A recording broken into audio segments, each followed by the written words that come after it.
Welcome back to another SciFirst MovieTalk episode. So, the other day I actually went to see, and I use that word loosely, it was actually last week. I've been a bit lax in getting this episode out, but I did actually go to see Godzilla, King of the Monsters, in Screen X. So, I think it's only fair to warn you, and to issue a disclaimer on this film, from my part. I was never ever not going to like the film, to be quite fair. Godzilla, giant monsters, links to other movies in a series.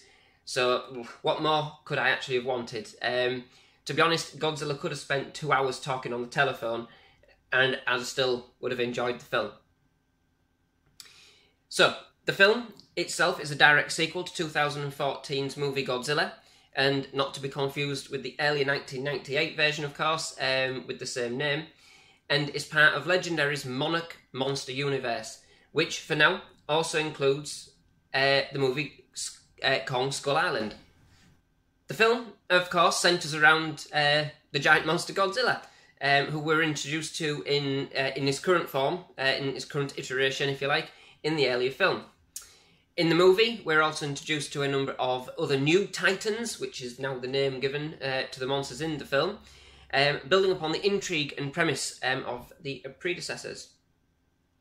The core action centres around the rivalry between, and forgive me if I get some of these names wrong, but Godzilla and Ghidorah, I'm sure I'll get people telling me otherwise, and the relationships between Godzilla and Mothra, and then Rodan and, of course, the other titans that appear throughout the film. Visually, the film is simply stunning, and the fight sequences are nothing short of amazing. Each of the titans gets a very decent amount of screen time, I thought. And to be honest, you start to feel more for the monsters than you actually do the human cast. The way the filmmakers make you emphasise with the creatures, especially Godzilla and Mothra, is exceptionally clever, providing the monsters this time around with almost human qualities, and an understanding that there is more to these creatures than just being gigantic. They're intelligent, capable of love, empathy, compassion, and forgiveness. I mean, the plot and the story, they don't break new grounds, although there are a couple of twists and turns along the way, so do watch out for them, which I won't get into here, so don't worry about that.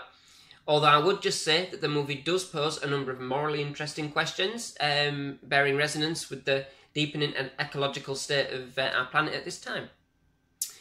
I had seen some reviews prior to watching the film, which didn't really shine it in a good light. I just simply ignored them. At the end of the day, the film's about gigantic creatures. Gigantic creatures is what you get. To some extent, for me, the story, the human relationships, secondary. But that's just me.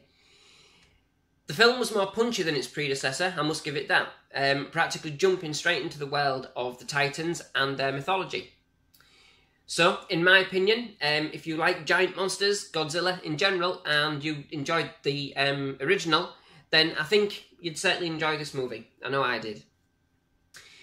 I believe that the studio initially confirmed that there was going to be another sequel, this time involving King Kong, Godzilla vs. Kong, to be released sometime in 2020. I hope that this is the case. I certainly look forward to a film like that. I am not sure though, however, given this current offering doesn't seem to be setting the box office alight this time round, so I hope it makes enough money to proceed to a sequel. From a Godzilla vs. Kong sequel perspective, I have also heard that there might only be one outright winner. How that is, if that comes about, I don't know. I mean, that's just what I've heard. I hope that that won't be the case though. As for these films, at least, both Godzilla and King Kong, for now, we're on the good side. And I think it would need to be something quite monumental to pit them both against each other. So here's hoping that A, the sequel gets made, B, that they do each of the franchises justice, and C, that although they might fight initially each other, they have to put their differences aside to fight a bigger threat.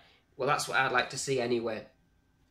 Personally, I wouldn't mind seeing a film that examines the origins of the Titans, perhaps, their early battles, their early interactions with the human race, especially given some of the mythology presented in the film, and how they came, in some instances, to be dormant.